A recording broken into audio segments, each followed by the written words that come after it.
श्री रामचरितमानस पावन पाठ अयोध्या कांड दोहा संख्या 147 से 150 तक। वर्णन। अयोध्या में सर्वत्र शोक। दशरथ जी एवं सुमंत्र जी संवाद। जय श्री राम। सचिव आगमन सुनत सबु विकल भयौर निवासु भवन भयंकर लागिते मानव प्रेतु निवासु। मंत्री अकेले ही आना सुनकर सारा रजमास व्याकुल हो गया। राजमहल ऐसा भयानक लगा मानो प्रेतों का निवास स्थान शमशान घर हो। अति आरती सब पूछहि रानी उतर न आव विकल भई बानी। सुनई न श्रवण नयन नहीं बूझा काहू कहाँ न पुते ही बूझा। अत्यंत आर्त होकर सब रानियां पूछती हैं पर सुमंत्र कुछ उत्तर नहीं देते नहीं आता। उनकी वाणी विकल हो गई, रुक गई, ना कानों में सुनाई पड़ता है और ना आंखों से कुछ सूझता है।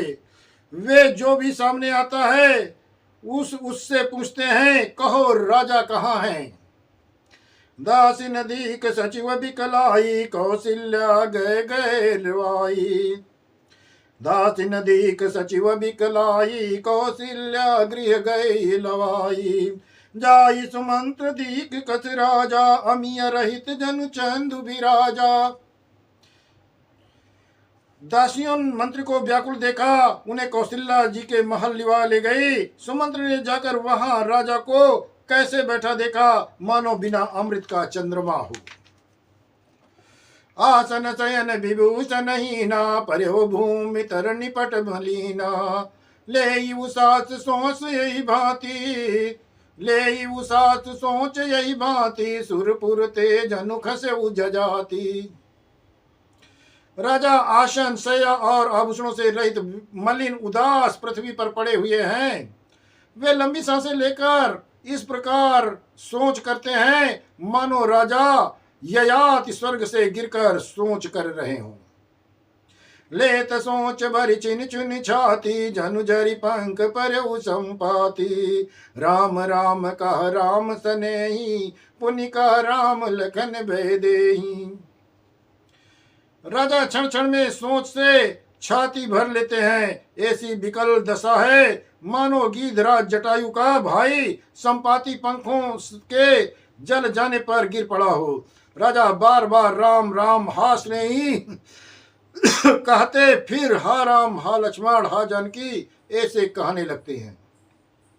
देख सचिव जय जीव कई कीन उदंड प्रणाम। सुनत उठे व्याकुल नपति कहु सुमंत्र का राम। मंत्री को देखकर जयजीव कहकर दंडवत प्रणाम किया। सुनते ही राजा व्याकुल हो उठे और बोले सुमंत्र कहो राम कहाँ है। भूप सुमंत्र लीन उरलाई बूढ़त कछु आधार जनु पाई।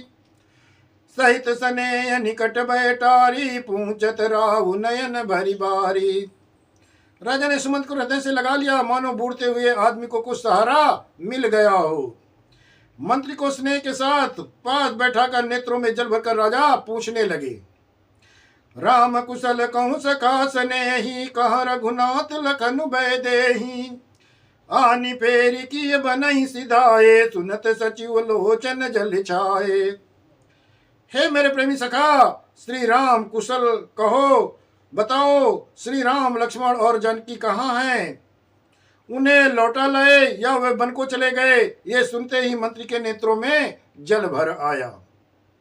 शोक विकल पुनि पूछ नरेशु कहूँ सिय राम लखन संदेशु। राम रूप गुणशील सुबाहु सुमर सुमिर उर सोच तिराहु।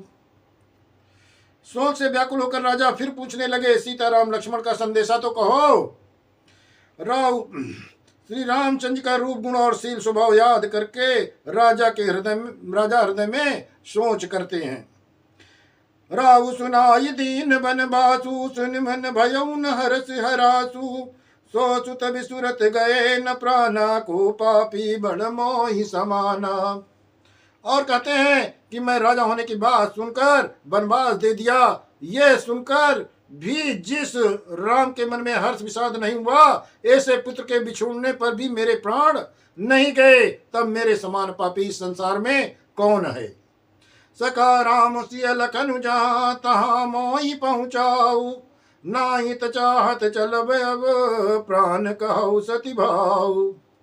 हे सखा, श्री राम जानकी और लक्ष्मण जहाँ हैं वहां मुझे पहुंचा दो, नहीं तो मैं सत्य कहता हूं अब मेरे प्राण चलना चाहते हैं।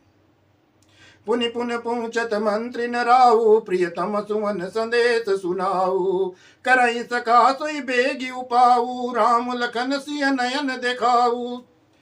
राजा बार बार मंत्री से पूछते हैं कि मेरे प्रीतम पुत्रों का संदेशा सुनाओ। हे सखा, तुम तुरंत वही उपाय करो जिससे राम लक्ष्मण और सीता मुझे आंखों दिखा दो। सचिव धीर धलिका मृदुबानी, महाराज तुम पंडित ज्ञानी। वीर सुधीर धुरंधर देवा, साधु समाज सदा तुम सेवा। मंत्री धीरज धर कर कोमल वाणी में बोले, महाराज आप पंडित और ज्ञानी हैं। हे देव, आप सूरवीर और उत्तम धैर्यवान पुरुष में श्रेष्ठ हैं। आप सदा साधुओं का समाज का सेवन करने वाले हैं। जन्म मरण सब दुख सुख भोगा, हानि लाभ प्रिय मिलन वियोगा। काल करम बस होई गोसाई, भर बस राति दिवस की नाई। जन्म मरण सुख दुख के भोग, हानि लाभ, प्यारों का मिलना और बिछुड़ना, ये सब है स्वामी काल और कर्म के अधीन रात और दिन की तरह बरबस होते रहते हैं। सुख हर सही जड़ दुख बिल खाई, दो सम धीर धरई मन माही। धीर धरऊं विवेक धीरज धरऊं विवेक विचारी, छाणिय सोच सकल हितकारी। मूर्ख लोग सुख में हर्षित होते हैं, दुख में रोते हैं, और धीर पुरुष मन में दोनों को समान समझते हैं। हे सबके हितकारी रक्षक, आप विवेक विचार कर धीरज धरिए और शोक का परित्याग कीजिए। प्रथम बासुतम सा भयउ, दूसर सुरसरि तीर। न्याय रहे जलपान करे, सिय समेत दो वीर। श्री रामचंद्र जी का पहला निवास मुकाम तमसा नदी के किनारे हुआ, दूसरा गंगा जी के किनारे। सीता सहित दोनों भाई उस दिन स्नान करके जल पीकर ही रहे।